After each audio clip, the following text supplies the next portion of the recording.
was up in the Cape, trying to recuperate, or at least trying to live as long as he could. And it's no secret that I've always been able to bring Kennedy over to the center right on bills. He always got all the credit, I always got all the blame.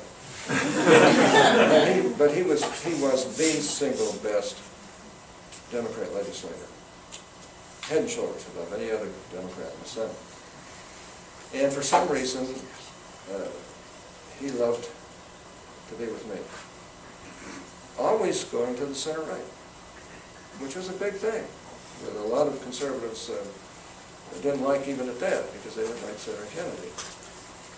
So I said to Ron, I said, I'll tell you what you do. You call Teddy, and you tell him to tell his staff to do what Orrin asked them to do. Now that sounds arrogant, but he knew exactly what I meant. So did Kennedy, because he did tell him, as far as I know.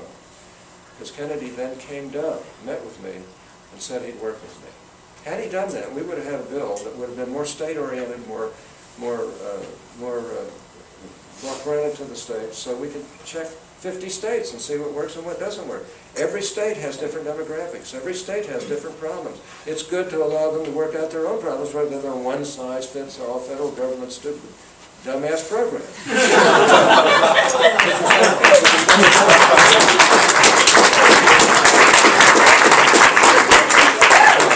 I apologize, I should never swear. I did not consider that a swear word, because it is really an awful piece of crap. Now, are there good things in it? Things that we would have put in it. A bill that would be bipartisan. We're talking about 1/6 of the American economy. This is not some itty-bitty thing that just a bunch of people in the back room should determine for everybody in America. For instance, Utah's one of 2 states, there I think a couple others now, but has been one of 2 states that has an exchange, a health exchange. Massachusetts being the only other one. Now Massachusetts isn't Utah. Thank God. It's not Utah. And Utah's not Massachusetts. They're probably not thanking God. But the fact of the matter is that they have a different way of approaching things. We have a different way. Ours works. And theirs would have worked had it not been for our legislature. It was 85% opposed to everything that Romney was trying to do. So they're blaming Mitt Romney right now for that particular program. Yeah, there are a lot of things wrong with it. I'll just give you an illustration. We brought up that we should get rid of this 1099 rule, which is just an overworked paperwork bill that would make small business have to just file reams and reams of paper for no good purpose, that would just cost them an arm and a leg. We had like 5 or 6 votes, maybe 4 or 5 votes, where the Democrats voted against taking it out of the bill. I mean, it was a clear, glaring, terrible part of the bill. We finally passed with 82 votes, when they knew that it was over. But what took us to fight for one little thing. I got to tell you that Obamacare has all kinds of things that are awful. And it's going to break the country. They sold it as a bill that would save money. Give me a break. Just last week, the head of OMB, the head of the CBO, who is a Democrat, by the way, said it's going to cost 800,000 jobs. I mean, and that's just the beginning. I mean, I got to tell you, it's a terrible, terrible thing that we could have worked on and put together in a bipartisan way where people would be happy with it. But there's so much upset about that bill that it's just awful. And I shouldn't maybe have been maybe shouldn't have had such an attempt at humor as to disparage anybody. There were very sincere people who believed that that's the way it should be. I guarantee you it's not going to work, and I also guarantee you that should President Obama be reelected, then within a short period of time afterwards, see, the real part of that bill doesn't really come into being until 2014. Why was that? Because of a budget gimmick. They couldn't keep it around $1 trillion, knowing that it's at least $2.6 trillion. They're selling you you young people right down the river, with the federal government determining everything. I just don't like that. And I have to say, there are very sincere people on that bill too, but they would have sincerely voted for something that was truly bipartisan, that would really work and that would be taken into consideration the needs of the respective needs and demographics of the various states. This bill does not. But I guarantee you that before 2014, should Obama be reelected, President Obama be reelected, I think I can pretty well guarantee that you can throw hands in the air and say, it isn't working, we need to go to a single-payer system. Now, what's a single-payer system? Socialized medicine, where Washington controls everything. It almost does now. And it doesn't work when you do it that way. Our system of government has worked beautifully because of the system of federalism. And that is each state having its own demographic, its own needs, and being able to work within certain parameters to make things work that other states can watch, look at, and take the good parts from. You want to go to another? Yeah. We could talk all day on that. I apologize for that. And I do apologize for using that one word. Even though I feel that. I know you folks have never heard a word like that. Certainly at Utah State University. Our next one's from Christina, I think it's Sorensen, and it has to do with the balanced budget amendment and unbalanced budgets. She Okay. No? Christina, where? She lived? Okay. Okay, we'll go to another one. Jeff Merrill, some thoughts on the NEA? Is he here? I was just wondering what you think about the role of the NEA, and also what you think about teacher tenure. About what? Teacher tenure. Teacher tenure? Well, I think those determinations ought to be made by the states.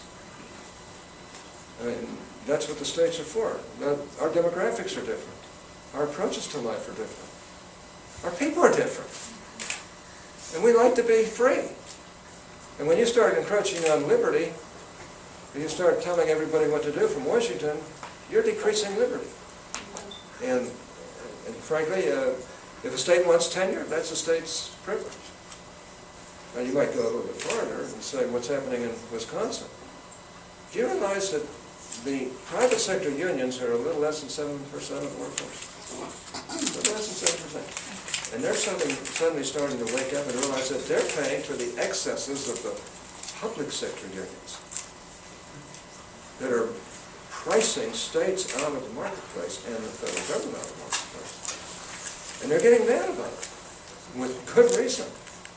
Some of these states are so out of whack with their pension programs and the costly programs, with the inability to get rid of people that don't do the work and so forth. You know, that's why the governor's standing up there and saying, we got to stop this. And the reason it works that way, you wonder why so many states, at least blue states, are dominated by Democrat governors. It's because these very important liberal groups put them in.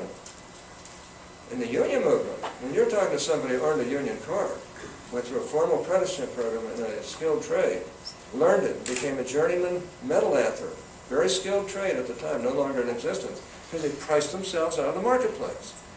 And by not working as hard as they should and doing a lot of other things, it just made it more expensive to do, even though it was a better form of construction. And the president there said, we can't afford this pension program. We can't afford all these excesses in government. We can't afford people who feather bed and don't work. We can't afford what's happening. Well, what happens is, you can't get elected as a Democrat if you take on the unions. They spend $1 billion. We just found this out a couple of years ago. I'm vice chairman of the National Republican Senatorial Committee, only for one reason, because I can raise money for my colleagues. But we found out that they spend $1 billion every 2 years in local, state, and federal politics supporting Democrats, even though 40% of union members are Republicans. Or at least that's what's reported. There's something out of whack, and that's what's happening in Wisconsin. And sometimes it's happening in our educational system, which becomes so stultified by what some people call tenure, that you can't change it. And who gets hurt by it? Not the teachers, it's the students that get hurt. And Utah's an exception to that. I think we have an excellent educational system in this state, and I hope we can keep it that way. And I happened to attend a wonderful debate at the state legislature among the House members with regard to charter schools. It was very interesting. I'm not going to talk about it because it was a private debate, but it was very interesting to me. And I think people who are closer to the people can do a better job on these matters. That's why we have states, 50 states, and they ought to have a lot of control over their own lives. Our next question is... Terry, I was wondering if I could... Oh, go ahead. Yeah. Sure. Hi. Hi, I'm Samantha Sundercook. I was wondering if you would clarify your political philosophy in terms of what makes something a state issue and what makes something a federal issue. Because I've heard you talk about the Defense of Marriage Act as more of a federal need, and then healthcare as more of a state need. Well, defense of marriage was a state situation. I'll tell you what determines it, if we really would write about it, is the Constitution. Article 10, the 10th Amendment says that that which is not expressly covered in the Constitution for the federal government becomes a province of the states. We have completely ignored the 10th Amendment in this society, to our detriment. And frankly, if it's not expressly in the Constitution, or can't be extrapolated expressly, then it ought to be up to the states to resolve. And we've become so dependent on the federal government, we look to the federal government to do that. But every time we do that, we lose liberty. That word liberty is very, very important.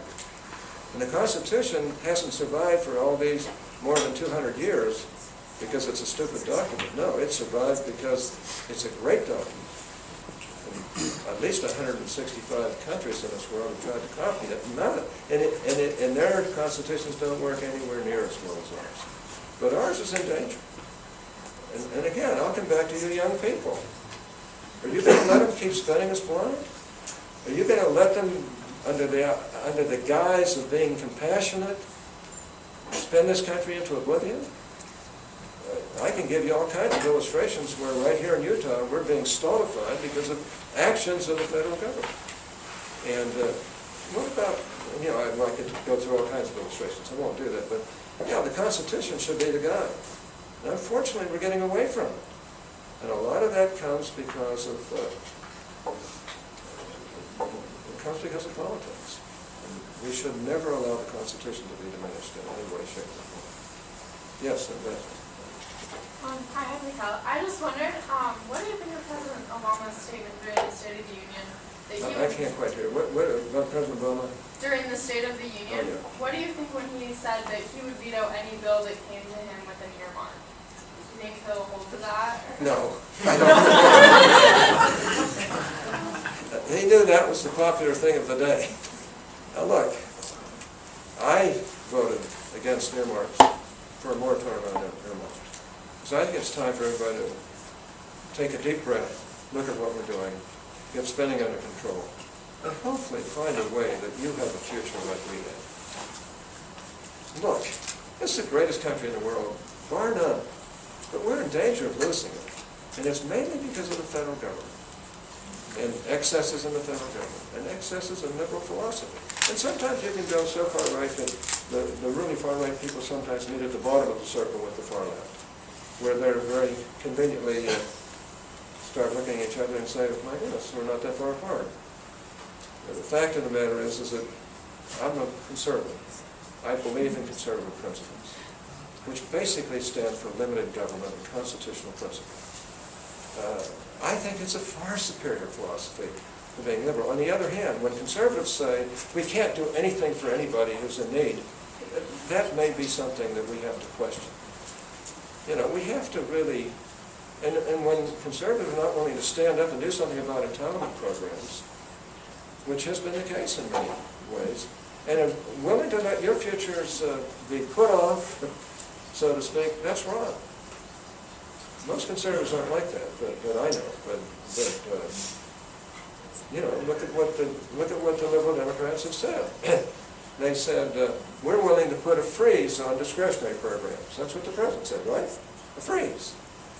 Now let's look behind that. What does that mean? They have increased discretionary programs 24% in the last 2 years. Now if you add the failed stimulus bill, and it's anything but a success, of $1 trillion, it goes up to 84%, above what it was when he became president. What does that freeze mean? You're going to freeze it at these high, outrageous figures? Yeah, that's what it means. No, we're going to have to find some way of resolving those problems or your future is gone. And not only that, but we have got to get into the entitlement programs and find some way of doing it. But you cannot do that without presidential leadership. You can't.